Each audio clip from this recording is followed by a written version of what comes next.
ekokisama nga zo bano vérité nga yebi je crois bien nga Denis Lesi nga la voyana Denis Lesi. Ah bon? Na voyana Denis Lesi na vite la ka kovanda so kovanda na koloba ke ozala ki poche na so kovanda na koloba ke par rapport à quoi Denis Lesi nga na ye ezaki pona makambu intérêt moko o totali tokoloba eza makambu eza musala moko professionnel o tokanga makina ye.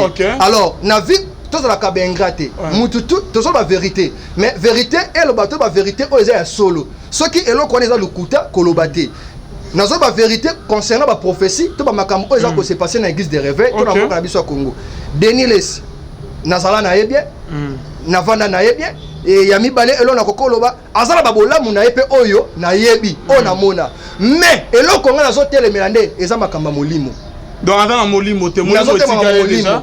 Oh, si oyo le prophète Denis Lesi apesi eza prophétie on Nzambe apesi te na leki na be émission ebele na TV mais naza na esprit Nzambe non bon ya na esprit anan olobi ye Denis Lesi na esprit so yo na esprit Nzambe mais aza musala Nzambe mais le problème c'est quoi Papa Livin, kobanda bien na Nzambe, pe kosukisa na Nzambe bien, ezalaka elengi. Ezala basala Nzambe bien na lobaka ngo souvent na be émission. Babanda na Nzambe bien, mais finition ne. Le problème est kosukisa ne. Le problème ne yango wana. Misusu Nzamba tika bango. Ya lokuta parce que ozali proche na tika ba sentiment ozo sele wana o eza makama nzama ya kufapa oleko ya kolega libosa télévision o dénoncer nengozo dénoncer bon que non il faut pour Denis Lesi nzama tika bilo mo ya pourquoi pas que au le cas qui est mo Denis Lesi parce que ozala approche na ozala na. Merci papa. Omoni lelo basala Nzambe ebele bazobenga basala Nzambe mais basala païen. Papa nanga na vie soko za prudente bakoko tchelo poison to tcho perdre mon sala Nzambe tika ce n'est pas dit que non au dénoncer mais aux gens ba pratique mabe au dénoncer aux gens ba faux ba service donc eza bien té. Non parlons au niveau de Denis Lesi a dénoncé que non qui se côte dans l'église qui nduma makasi na ba pasteur parlons au niveau de baneo bambela ba masangablo nyonso c'est que Denis Lesi a dénoncé. Yé moi zo déméré toujours na makamo qui a dénoncé ou comment na kisi na ba pratique ya mabe na cupidité ou comment papa Levin eza télé et là on a l'obésani au lobby yango déjà tant muto dénoncer elle connaît ko dénoncer muto c'est pour ça l'exemplaire naza la modèle et ngalo batiso na bikeno biso tout wanda comme la diamba tu wanda comme la cigarette mais na dénoncer baninga mais nga na kuzu nazo kamwa cigarette na sala nini nazo fumer nazo kadiamba nazo mela eza bien té jugement ezali Nzamba ko frapper tous les serviteurs de Dieu na lobaki et comme un moment oyo basela Nzambe mususu babandobela ba paralysé oyo ka ba misusu ba kota ba koma misusu ba kufa kalaté parce que rencontre na ngana prophète Denis Lesi zaki tanga oti Cameroun mutakuta sangana Denis Lesi eza mama Tina moi si naye moi toujours travailler na ba Caleb Kalenga Kakonzi ndepes na kokutana na Denis Lesi et na koloba ba kombo na bango et belé bazo luka ba luka ngana ba façon moko boye mais bazo kokate et balana na ba émission ba luka même ba bomanga na kota na sama belé na zika moto bio côté na perdre metala lelo na envie Shalom, shalom, bien-aimés dans les Seigneurs. Un grand merci à vous tous qui êtes connectés sur notre meilleure chaîne, La Voix Céleste de la Lola. Et si Bonzambe et Kitara Loye, Mona Malouape, na Misala Bonzambe, na Bonzambe, Lola, Ezo Futa, Simana Antoya Kolobake, Nzamba Boto Kwaye, Wapi, Naman Sazo, c'est Bisso. Un grand merci, Nabande Oignon, tout bas, vraiment Moussalo. Et là, je vois les pasteurs, faits amis, il y a la bouche autorisée de l'éternel depuis Zurich, et na Filo, Moukwaya, Motema Bivin, c'est de Homo depuis Londres, na Maman Gisèle. Le motema papa Emmanuel Nabosson des frères papi Congé dans Nzamba Lola amono depuis son défend Bonzambe na Bonzambe Yesunde Mosuki Sileman ne triomphe jamais bien aimé dans les Seigneurs toujours na cadre quoi informé bino lelo toko soyani bien aimé bomonaki ba émission oyo hein bandeko ba présenter ba sali to monaki l'homme de Dieu les prophètes des nations les prophètes Denis Lesi pour dénoncer baninga bien-aimé dans les Seigneurs après avoir dénoncé baninga bien-aimé Nin et comédie Denis laisse les prophètes des nations bien-aimées. Après avoir commandé na kitalatala na prophétique bien-aimé, na miroir prophétique, il y a Denis laisse à lobby que Amoni Kabila kozonga na pouvoir, Kabila kozala lususu mokonzi yamboko bien-aimé dans les seigneurs, selon prophétie na ndenga monaki na miroir prophétique na bien-aimé dans les seigneurs. Togosuka wapi nini comme Denis ezanande comme quoi robetela biso portara to meke mpe kosolo ya nos frères Alvin nazana makambo vraiment esengeli que na loba na émission na rien que la vérité o esengeli que ameke mpe ko répondre tout ko lobela Denis bien-aimé na ebite so ba yebana wapi to travailler ou comment nous allons bien les découvrir tout au long de cette émission qui est la vérité. Il s'agit bien des prophètes Gilardé Luanga. C'est avec lui que nous allons nous entretenir tout au long de notre émission Gilardé Luanga, les prophètes. Shalom. Shalom papa. Bonne santé. Ngolo, grâce, l'eau les ofuta. L'eau les ofuta. Ils ont mon ça va, l'eau les ofuta. Merci beaucoup peuple de Dieu. Bande kotu bozolanda mumbu nabino, prophète Gilardé Luanga. Bozala kaka connecté boyoka oyo nzambe atie kati na ngai koloba parce que la Bible dit vous connaîtrez la vérité vous affranchira. Alors toza pona ko dénoncer koloba ba vérité ici ka oyo banti valeur ekoti toza pona koloba clair le classique peuple de Dieu bazonga na kati ya chemin Jésus il est le chemin la vérité et la vie. Alors banti valeur o ba faux ba prophète ba faux ba sala nzambe ba kotisi na kati église de réveil ba memi ba pratique ya mabe o to bengi ba pratique ya ba kabal ba memi ba pratique ya mabe na kati église ba prophétie oyo eza ainsi dit l'éternalité bazo pesa ba message kolandisama na ba pensée na bango kolandisama na ba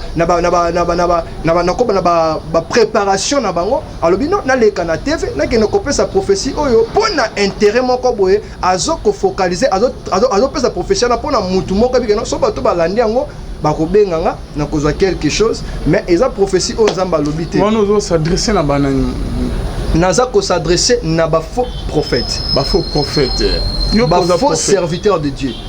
Parce que tous on a 5 ministères, pasteur, docteur, apôtre, évangéliste et prophète. Na 5 ministères, mutna mutu nzambe apesi ministère na ye. Et mutna mutu pe azana grâce o nzamba tie kati na ye. Munga naza prophète, naza mosala nzambe, mais naza prophète il y a donté, naza prophète il y a ministère. Parce que ils ont la différence entre prophète il y a don, na prophète il y a ministère. Na sakolaka. Naza prophète il y a ministère, prophète il y a parole. Na simbami na makomi. Mais ko sakola eza mabete to prophétisaka. Mais prophétie est comme lokola eloko moko te lokola ya ko sakana ngo ko pesa ba prophétie à tout moment. Ce qui nzamba lobi papa Alvi na pesi message. Ce qui nzamba lobi te quoi c'est na loba. Alors ce qui nzamba lobi nga ko ba mutu eloko te na loba te mais na oya na liloba nzambe na zina tei mutu parole de Dieu et liloba o ko sa nini e ko bikisa mutu parce que la prophétie par l'excellence c'est la parole de Dieu. Merci beaucoup, prophète Gillard. De mes réactions aux prophètes, parce qu'il faut qu'on soit rappelé une confirmation de la prophétie. Tout le monde, jour, il est qui Denis les Salobi, qui a mon miroir prophétique, que Joseph Kabila Zonina Bokonzi, pour aux appels prophètes, prophétie à Denis les Sinza Malobé, Esaïa Soloto, Esaïa Soloté. Merci beaucoup, papa Alvi. Miroir prophétique.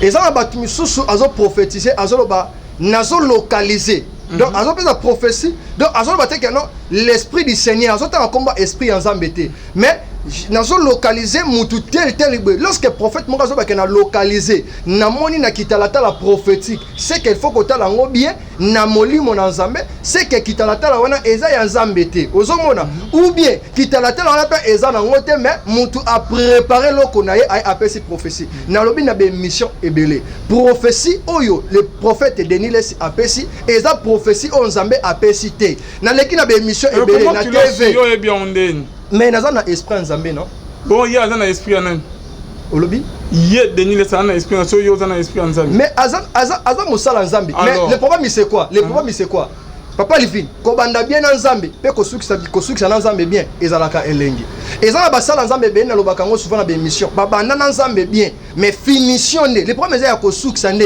le problème ne yango wana misusu nzamba tika bango misusu pe bango moko batika nzambe mais nzamba tiki bango te nzamba tiki bangote batika nzambe na lisko na lobani ba prophétie ba prophète o bazole kala ba TV sur les sénateurs en vie son excellence monsieur Joseph Kabila les sénateurs en vie et ça prophétie préparée comment préparé par rapport à oui et ça ba prophète belé bazo pesa ba prophétie misusu ba travailler psychologie batu mususu aleki avandi kaka boy abandi ko kanisa abandi ko préparer abandi ko koma azui vraiment tanaye ya ko canaliser eloko wana azui vraiment tanaye ya ko préparer eloko wana tant azoya alobi ainsi dit l'Éternel. Mais miroir prophétique, cela veut dire quoi? Cela veut dire quoi? Je vois clair dans mon esprit. Malgré le prophète Gilardin, on a une prophétie à Denis de César, il y a un prophétie, on est un ah bon? Et ça prophétie, oh Denis apesi, et ça prophétie préparée, et ça prophétie pour un intérêt, intérêt matériel. Et Bible interdit biso et lobby n'aimez point le monde, ni les choses qui sont dans ce monde. Si quelqu'un aime le monde, l'amour de Père n'est point à lui. Convoitise des yeux, convoitise des chairs. Beaucoup de serviteurs de Dieu, balingi bilule la mus, balingi mbongo pata, ala ta bien, azana voiture Alix, akene bapoto, bambongo wana eza pour l'accord de Christ té. Bambongo wana eza pour na bana nzambe té, pour na avancement église de réveil té, mais eza pour na intérêt na bango, bazote bakanya kana ba poche na bango. Ozomona mabe place ezali papa Alvin. Et jugement ezali. Jugement ezali nzambe akotuna moko na moko. Natinda kiyo mission nini oyo sali oui osali ki ba martyr osali ba triomphal osali ba 24 osali nyoso oko sala opesi ba prophétie osali tout mais lelo finition ne osuki wapi le premier est finition. Donc pour la prophétie il y a Denis de César ya solo te mais ceux qui ekokisa milelo que Kabila azoni na pouvoir parce que la Bible on reconnaît un vrai prophète lorsqu'il prophétise et la chose arrive. Ceux qui le salami que Kabila azoni na pouvoir. Papa les filles. Mais bien te pour nous contredire des qui on a zoloba. Naza politicien te. Naza mosala nzambe. Mais naza prophète ya mboka nanga Congo. En plus naza prophète ya mokili mobimba. So na bi mokili mobimba parce que toza bato to ekaka na média bat balanda kabiso. Mais nazo confirmer l'émission na yo. Oza muta liboso te. Na deki na be émission be des important ko tanga ba chaîne te. Mais le problème c'est quoi? Na loba ki na be émission. Soki prophétie wana ekoki sami. C'est que nzambo alobela kanga azan nzambe oya kufa c'est que nazana nzambe moko ya bakabali jif o nga nazo salela ne bazo pousser nga loba mais za ngo vérité te mais si réellement c'est l'esprit de Dieu ezaka tinanga o nazo lobeza vérité gloire à Dieu nzambe ako justifier cause nanga ako justifier cause parce que o nazo beza vérité balobi nini malédiction sa cause et ni les sans effet. Malédiction o eza avec cause ne esa la kabe fait. On a zolo so que eza vérité papa Alvin. 2023 eza musikate eko kisama. Nga zo bano vérité. Nga yebi je crois bien nga Denis Lesi nga la voina Denis Lesi. Ah bon? Na voina Denis Lesi na vito na ka. Kovanda so kovanda na koloba. Ozala ki poche na so kovanda c'est na koloba par rapport à quoi? Denis Lesi ngana ye ezaki pona makambu intérêt moko o totali tokoloba eza makambu eza musala moko professionnel o tokanga makina ye. Alors na vie tous la kabengrate mututu tous la vérité mais vérité et le bateau ba vérité o eza ya solo ce qui est lo connaît eza lukuta kolobate nazo ba vérité concernant ba prophétie to ba makambu o eza ko se passer na église de réveil to na moko na biso ya Congo Denis Les nazala na ye bien na vanda na ye bien et yami balé elo na kokoloba azala babola muna yepe oyo na yebi o na mona mais elo konga na zotele melande eza makamba molimo donc azana molimo te molimo tika déjà o nga na zotele meza mama molimo kasi moita molimo donc molimo tika déjà wana nzambe ne mutayebi mais le problème solo on le dit non ko bana bien mais souka na o mabe c'est ça yango wana tant dans le lobi bongo c'est que le lobi déjà est belé alors na koki kokota na kati ya profondeur te alors ba prophétie tozo pesa papa nanga Jean-Baptiste akufa à cause ya vérité devant roi ezala ba prophétie mususu faut kotalaka moment ni koko pesa tant o koko ya kopesa prophétie ne na zaboy zama koko pesa nga message ya son excellence mais c'est Félix Antoine Tshisekedi Tshilombo papa ni funa na sagesse ya kokende kopesa message wana na émission na te papa Alvin Nzamba lobelinga chef de l'état okufa papa Alvin Nzamba lobelinga Tshisekedi makambu be kokomela ye bakoko bomanga yango moni Jean-Baptiste bakate mutu ozomona le problème est ça prophétie ce que ça qui vraie prophétie papa nanga yoka ce que une vraie prophétie il fallait qu'il n'y ait pas il y a sénateur en vie à que alobina yé ainsi dit l'Éternel après prophétie papa amène la prévision orientation que prophétie nzamba pesinga siko alobi boy tokota maombi tobelela ye ako répondre biso pour que l'on connaisse nini et kokisama yo prophétiser kaka pona mutu et l'on connaît c'est que prophétie échangera via mutu bien aimé dans le Seigneur prophétie échangera via mutu te bakoki ko prophétiser pour na yo du 1er au 30 vie na yo ko changer te mais eloko ko changer ka via mutu eza vie de prière parole de Dieu mais nzambe akoki ko révéler basali na ye mais na memoti na suka pour au moins résultat il y a problème au ezokomela au bêtis solo que au vanana de Niles aux arabes proches naé et pourquoi pas que aucun comme on a de Niles au yebisa que non de Niles nzamba talisinga que professeur PCZ ya lukuta parce que aux arabes proches naé tika ba sentiment aux autres c'est wana o ina makamanza nzamba ya ko frapper ole ko ya ko lega libosa télévision au dénoncer nengozo dénoncer bon que non il faut prophétie mo ya soloté pour Denis les nzamba tika bilo mo ya pourquoi pas que au le cas qui est mo Denis parce que aux ala approche né aux ala naé merci papa au moni lelo basala nzambe belé ebelé bazobenga basala nzambe mais basala païen papa nanga na vie sokoza prudente bakoko tchelo poison to tcho perdre mo sala nzambe banani babomié mais zaki basala nzambe non bazo ba empoisonner ba serviteur de Dieu na lobakeloko mo sala nzamba mo colonel mo kaza la kate biso tout toza basala nzambe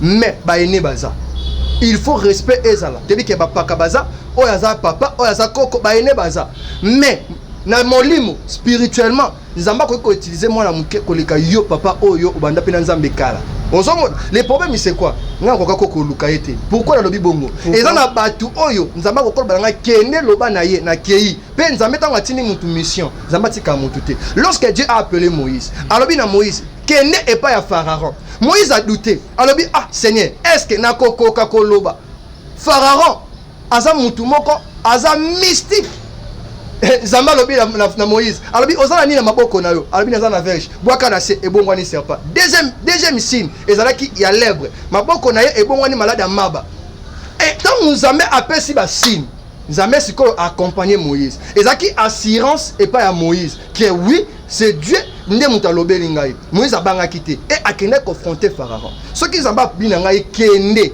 loba yebisa yeboye na kena loba pe osala ngelo côté mais basala Nzambe belé lelo bakomi ba criminel bakomi ba tumabe okomona lobi vérité bakomi ko luka yo parce que netinga ebelé parce que ceux bazo continuer na kotanga bakombo na bango et na koloba bakombo na bango ebele bazo luka baluka ngala ba façon moko boye mais bazo kokate et balana na ba émission baluka même babomanga na kota na sama belé na zika moto de côté na perdre metala lelo na envie ah Jésus merci pona oyo osali kat na bomo inanga et pourquoi na moment quand les aki ba prophète majeur na ba jeune prophète et pourquoi série na bino boko ko respecter baya na binote na moment quand tu tika au jeune prophète moko abimela te que prophète net Eli net que Samuel que atelemela ya lobanae ba makamoro boy ko eza bien te on dirait que génération na bino bozo to sa bakulutu na binote baya babana musalo avantezani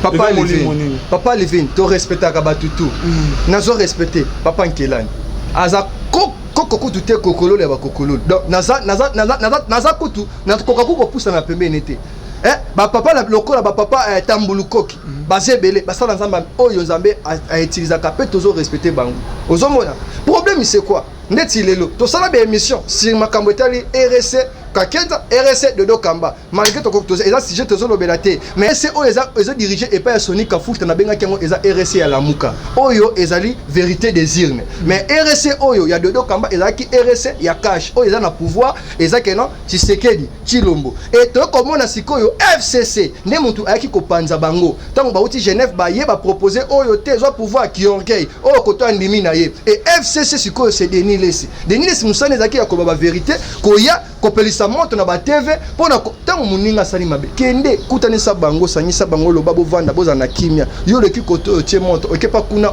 osengi mbongo tie na poche eza na sensité papa na respecta ka muntu tu ndeti ndongo za papa Livin na respecta ko makasi na respecta ka muntu nyonso tu nazo respecter ba ene nanga papa pozola nanga oza mosala nzambe nazo respecter yo nazo respecter grâce nzambe atie kati na yo mais bapapa oyo ebele bakoti na bafaux pratique bapratique bakabali jif kasi eza makambo Denis Lese azo dénoncer non kodénoncer eza kitoko mais lorsque ozo dénoncer abandonner pe le mal.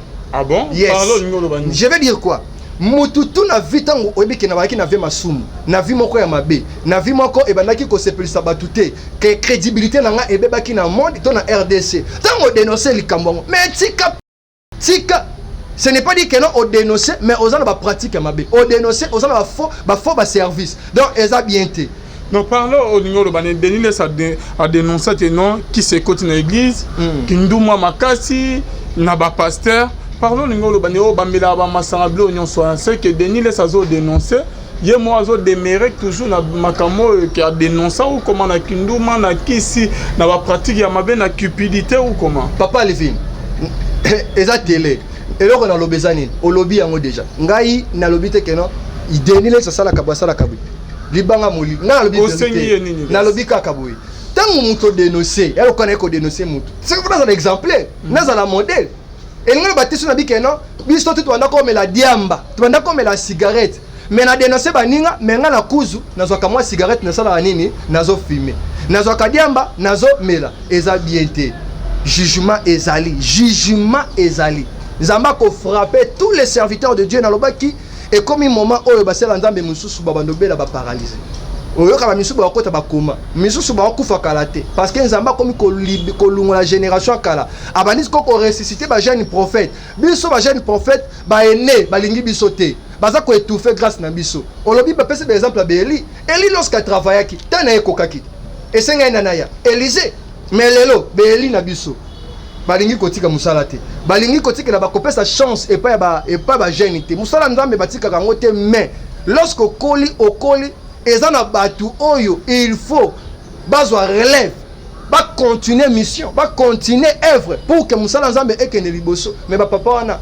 balingi kotika misala te balingi pe kokopesa ba opportunité pa ba jeune te parce que bazozo ba mbongo na gouvernement bazozwa ba mbongo bazotela ba moshi na bango ba pratique mabe donc c'est un peu ça papa mais binonde ba jeune kutu boyo kuko bebisa musala nzambe ambie ba jeune bozo bima mikolo yo ba jeune prophète pasteur apôtre boyende oboma sou musala nzambe très bien toroboma par rapport à quoi papa na kindumba na escroquerie na ba vanti ki bonzambe crainte nzambe zate katina bino merci papa Levin makambo lobi ozana raison ozana makambo lobi otapa côté naza jeune loko la serviteur au pas les kana chaîne na yo loko la serviteur au peyo obenga mais mutu nyonso za ndenge mon côté mutna mutu azana peine na ye ezana ba misusu ayebi mission na yete ozomona alors lorsqu'à moni mutu des fois na vie na ye atikala ko simba ta $100 te azui $100 et commissaire mobulu ozomona alors ba yeba ka vrai serviteur de Dieu papa tango wana mbongo na poche bika na portemone na ngana za na mbongo mais sikoyo ota sikoyo na okende wapi soko za fo papa okota boîte papa soko za fo oluka bandumba soko za fo omela masanga mais ba o toza na esprit ya nzambe papa na soata na vandi na lali na nga pongi naza na ndako allo ba bengi nga balingi ba ya consultation prophétique ba balingi ba ya na yamba bango ozapi prophète nazo yamba place terre na ye c'est fini. Ah bon et sili yo pas no cupidité za to senga bandi mbongo te papa. Ah oui, comment qu'avant prière, tinanan offrande. Ok, makambo lobi. Il y a rachia. Oh, tinanan bo pour nzama sala, somelo hotel, yo sala rangote. Papa Levin, merci beaucoup. Merci beaucoup. Là, c'est parce que vous posez la question kitoko. Et là, on a le besoin. Depuis na banda koleka na réseaux sociaux, na ba TV na bino mamonzo landanga. Naza na témoignage ma bête. Nzamba likola zo monanga. Nazu ba témoignage ba sala nzambe belé. Ezala ona yebi. Na ba ona yebité. Papa offrande et à péché et à ma bête, c'est biblique. Moi nanzambi yo ozolandanga na moment oyo. Il faut que yeba na vie na yo secret à kopesa et fungula ka. C'est bino bomo conditionner prière. Ah OK, ko conditionner mabe. Yaya, soki mutalobi na yo, mama papa ozolandanga avant na bonde la po na yo. Tindelanga $1000, tindelanga $2000. Ah, na yebité. Wana vraiment na yebité. On est yo 150. Té, ba santé parce que to benga mpromo ka mukete. Ngana senga ka mutute. Yo ka papa Levin, nazo continue. Nazo sela nzambe. Bana nzambe ba benga ka biso parce que bazana ba problème. Mais on répond à yo senga combien? Te ko senga te parce que tant on a mis papa yokanga et on a ce frère moi Robin ko senga ki yokana lobana yo yokana lobana yo na ça ba prier na ba te belé maman ozolanda nga pe déjà obenga ngai témoigner et pas papa Livine soki tant obenga nga na bondela pona na so maman neto si prière tinyela ngai $500 tinyela ngai $3000 tinyela ngai $5000 est-ce que na salango te na priya ka pona batu tout soki na si prière 200 te na senga apete yokanga sikoyo soki na si prière na mutu nene bisaka mutu il faut ça la offrande après ça offrande par rapport à ba prière oyo attends moni problème te yo pri bo sali ba prière azara malade o se prière azu mukanda te azu libala te atinde lo offrande papa yokana lobane loko moko yokana lobane loko moko na Jérémie chapitre on a posé une question yo question na zokele na makomi na zokele na totanga nonu parce que batu misusu balingi soki abengi musala nzambe ke lelo ne naza prophète mususu abengi prophète balobi oza tikotak donc po na yenga bengi kaka lelo amona solution mais nzoka nete eza bongo te batu misusu akoki ko benga musala nzambe obengi ngai lelo mais problème ino pose solution et ko sala misusu 6 mois parce que c'est nganga monte monte que za ozo escroquer ngai eza escroquerie solution na problème papa Alvin eza escroquerie bana nzambe balanda Jérémie chapitre 15 verset 18. Pourquoi ma souffrance est-elle continuelle? Pourquoi mes plaies est-elle douloureuses et ne veut-elle pas se guérir? Serait-il pour moi comme une source trompeuse, comme une eau d'eau n'est pas sûre? Merci beaucoup. Parole du Seigneur. Au requis qu'on continue en 19, 18, 19, 20. Autant qu'il y a un ndaku parce que eza TV. On comprend oh Bible et lobby. Eza na batu misusu papa nanga. Azoloba. Pona nini ba problème nanga erumeli depuis na benga prophète Gilardin nazwa ka solution te depuis na benga ami bakaza prophète oh ya za tikotak mais na mona na nous changement te bien aimé dans le Seigneur libala voiture mikanda bana eza biloko moko ya mikia et pas nzambe mais chaque chose a son temps le problème le problème c'est quoi eza ba te belé baza patienter balingi pressé abengi amona miracle maman zolandanga soko bengi ngai zela te nzambe koka nzamba ko visiter yo mais bim ko pesa offrande eza mabete papa nanga prophète Gilardin bando balanda biso est-ce que ba prophète net ke ba série ya ba apôtre Paul bazate ba série ya ba Pierre ya ba Élisée hein apôtre Pierre akutani na boîte moko na kati ya liboso ya temple alobi ke na motelo ke c'est que je te le donne atelemi atamoli mbala moko Jésus Christ akutani na mwaso abanaki ko bimisa makila abikisiye na même instant mais bino comme au senga tambo en attendant wana 2 mois 3 mois maintenant non offrande boti non bima boy ye kuna na tanazo bimisa nazo zo solution te hein parce que ya nzambe ya série wana lelo baza ya tikotaki papa tikotak ezali maman ozolandanga tikotak eza na mutu mususu abenganga aza na problème akobota naza na ba témoignage soko limito tia na ba preuve eza koloba kutu te ke non po bato belé lelo bazoba ba makambo ba preuve eza te bato bazaki na problème akobota papa Alvi babota baza na problème ya misala bazi misala eza kuna mwana nga moko aboneli depuis 2019 alandanga ba émission azaki na mboka moko na Europe kaka mais eza ba pays moko ya poko ta France oko ta Paris mais poko ta France eza passe papa na bana ko bonela pona frère wana atindela ngelo côté mais lelo akoti Paris abenginga papa nzambe no apambolo amatisa ministère na yo ba prière au sala équipe mbatema depuis quand abenganga en 2019 to sala ba prière akoti Paris na 2020 ozomona donc cela veut dire quoi mutu azana tana ye le problème c'est quoi papa Livine bandeko bazolanda biso miracle ezali guérison ezali il faut qu'on croire na prophétie eza mabete il faut qu'on yebaka ba problème na yo il faut qu'on yebaka makambu na yo donc on bengi volonté ya nzambe ba orientation prophétique alors soki mosala nzamba prophétiser pour na yo kozala pressé te mama papa zolandanga to bondela soki to bondeli sincèrement Dieu a dit à Abraham parce que tu as obéi à ma voix Abraham il avait obéi quoi à tout ça qui Dieu a demandé à Abraham de donner son fils unique Isaac Abraham a boya quitté azui mwana nese moko apesiye Nzamba tali obéissance. C'est bamba pesa na ba dimba offrande après nzamba sa volonté na bango. Na pas si verset.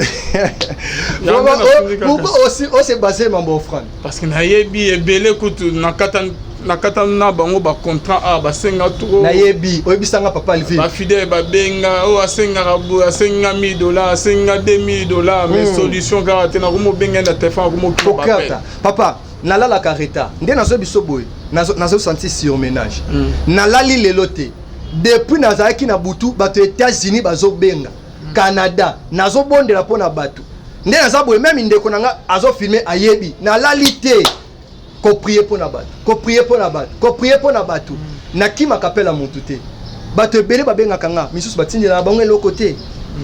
Merci beaucoup, professeur Gilard. D'un côté, la cupidité, on se défendre bien. Denis Sassan attend un peu Kindouma, tu as jeune au BNP non noté. Pour sans autres annonces, Kindouma, yo, pour sans autres, on a au Gérardon, mais tu nous a marié. Aux ans, moi, c'est moi, il ou comment? Parce que attends que Kindouma n'a qu'à yo Gérardon, parce qu'on a marié. Merci, papa Alvin.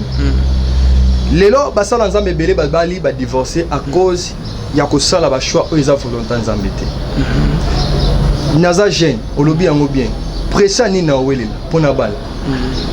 Soki nzamba pesinga mwasi oyo eza na papa tozala tozala la sincérité. Non moi nzambe fa ponela. Papa eza likamba volonté ya nzambe. Otala basa na église na otika olula serment te naza mutu. Ozomona malgré bibelobi na biso na un genre wana n'aime pas le monde ni des choses qui sont des semaines mais des fois miso zalaka et monipe ozomona mais le problème eza esprit ya nzambe ce que eza katina yo et ko pousso na makambo mabete oyebini l'élément le plus dangereux eza mwana mwasi na ministère soki olingi okimisa grâce na yo ya prophétie lala anoka na basi soki olingi osala lisu miracle te kushano kana basi donc omona ozala pale donc au bandoza na makeno muta bengi obondeli osali 5 à 6 ans muta na solution te vie chrétienne eza via ba principe na ba sacrifice basala nzambe belé baza ba faux pratique nazibite ke naza juste nabite ke non na l'équipe bango naza mutu naza pe na ba erreur tant que naza na nzoto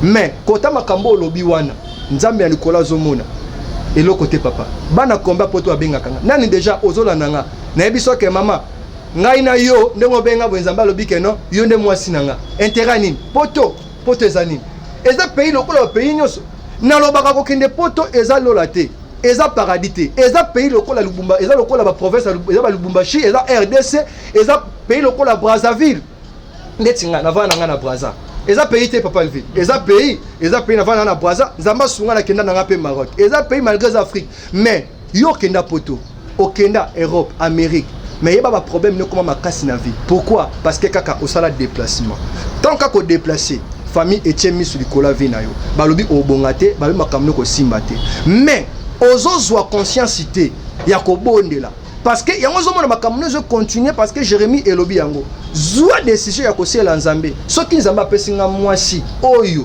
nalobi mwasi kaka ata ana Kinshasa ngata na mboka na kobala ata na Lubumbashi ata na mboka na panga na Muswaye Mtambanyema somi na babi kende na mboka na zo avion na ke na bali mwasi oyo keno ako soutenir nga na ministère ako sunga nga spirituellement et non kaka pa makambo nzoto parce que kosangisa nzoto entre mwasi na mobali relation wana eza na ba esprit donc ils ont ba liaison moko elekaka wana ozomona soki mwana mwasi wana aza possédé na ba mauvais esprit alors azo transmettre quelque chose soki yo pe mobile oza ba mauvais esprit azo transmettre quelque chose yango moni de kamba choix il faut tout ça la choix o ezali ya nzambe papa Levin dans le cadre émission na biso question pe na ngana tuno par rapport ya le long année Denis les azo dénoncer azoloba est-ce que hôtel caméra église ezolanda yo corps du Christ, il faut qu'on sauve l'âme, il y a bande bazolanda biso. Est-ce que Denis les namba makambo azo dénoncer azoloba aza modèle moko singeli que jeunesse corps du Christ elanda. Merci papa Alvin. Parce que na posé une question parce que aujourd'hui que vous vendez na yo aux approches na yo bana ko travailler il y a on est na tunyo question est-ce que aza modèle moko singeli que église balanda et là on est nyoko lo basato ko bimisa na prophète Denis o ndenge yo moko lo bike bo travailler na bozala na. Merci. Ecclésiaste chapitre 8 verset 6. Bible le Bible. Car il y a pour toutes choses un temps et un jugement, car le malheur accable l'homme. Parole du Seigneur.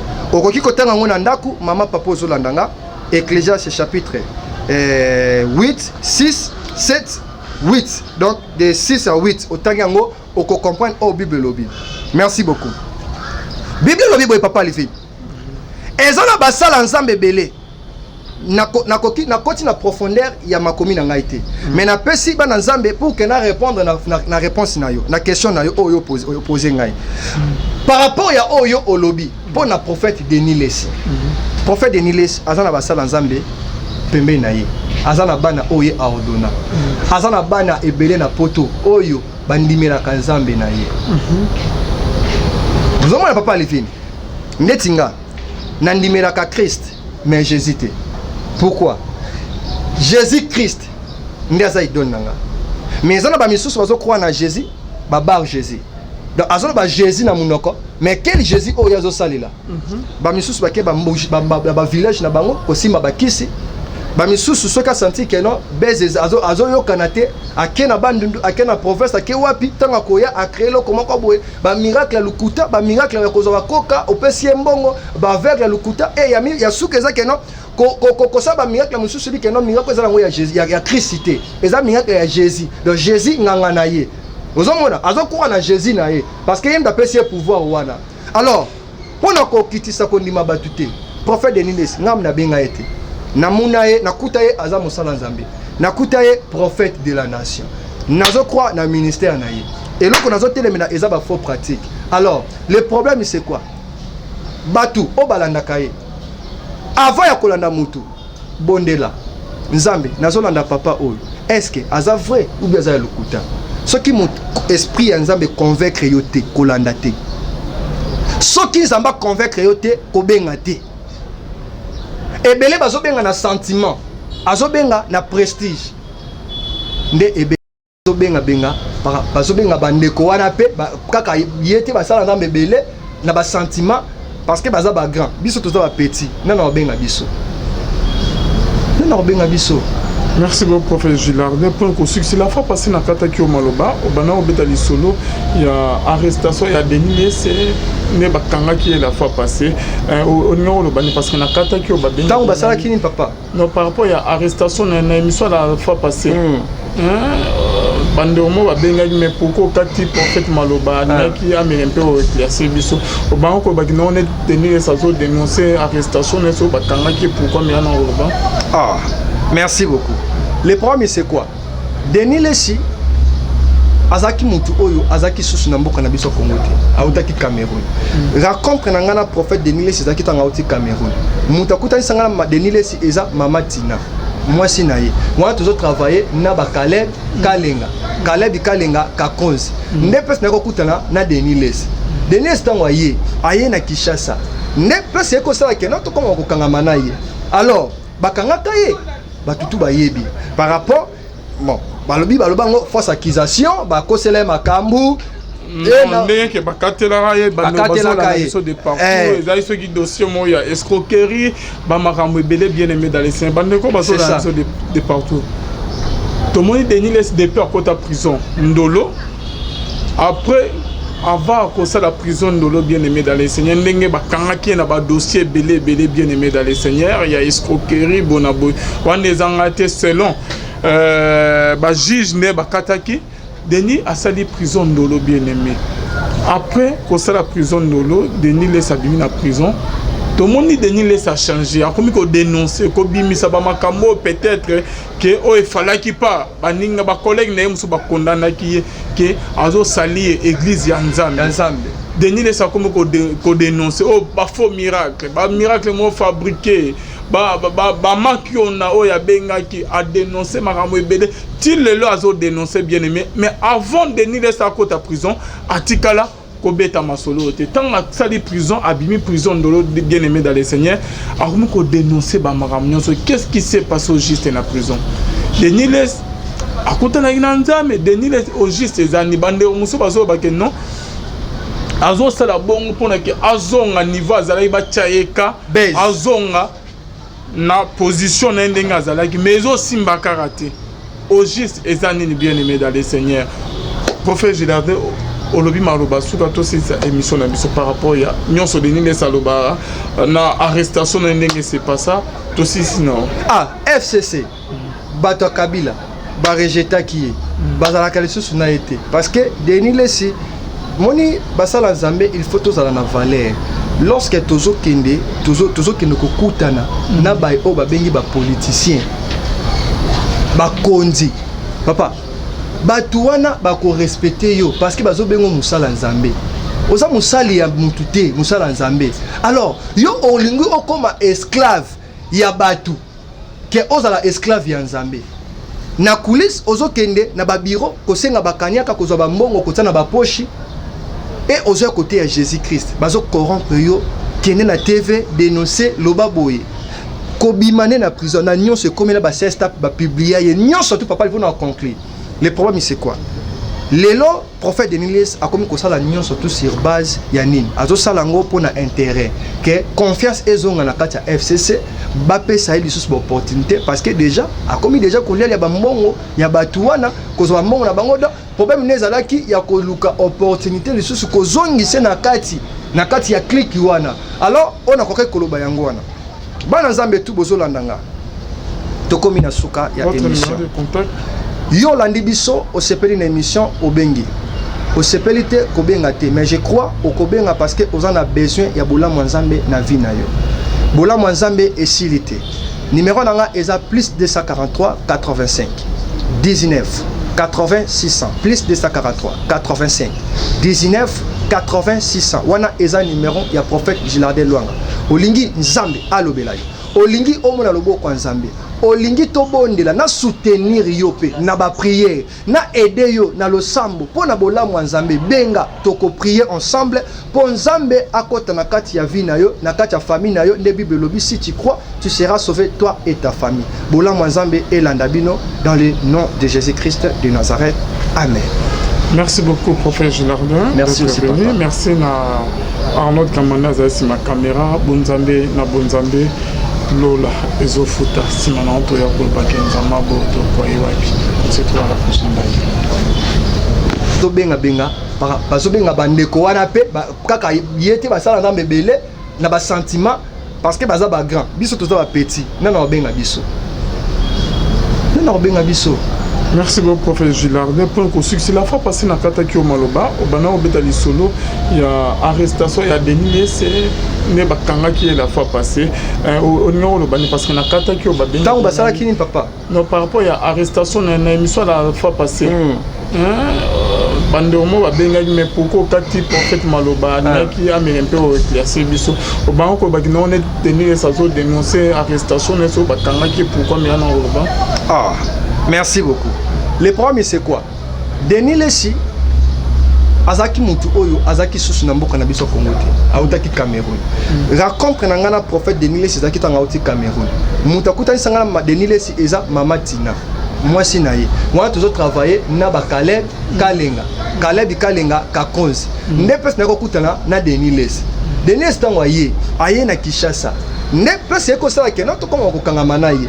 Alors bakanga taye batutu bayebi par rapport bon balobi balobango fausse accusation bakosela makambu et que bakatela ye baso de partout ezali ceux qui dossier moya escroquerie ba makambu belé bien aimé dans les saints bande ko baso de partout tout le monde Denis laisse des peurs côté prison ndolo après avant que ça la prison de bien aimé dans les seigneurs ndenge bakanga ki na ba dossier belé bien aimé dans les seigneurs il y a escroquerie bonabo wana ezangate selon ba juge ne bakataki Denis a sali prison de bien aimé après que ça la prison de Denis laisse abimi na prison tout le monde dit Denis laisse a changer comme ko dénoncer ko bimisa ba makambo peut-être que il fallait qu'il pas baninga ba collègue na musu ba condamna ki que azo sali église ya Nzambe Denis laisse comme ko dénoncer ba faux miracle mo fabriqué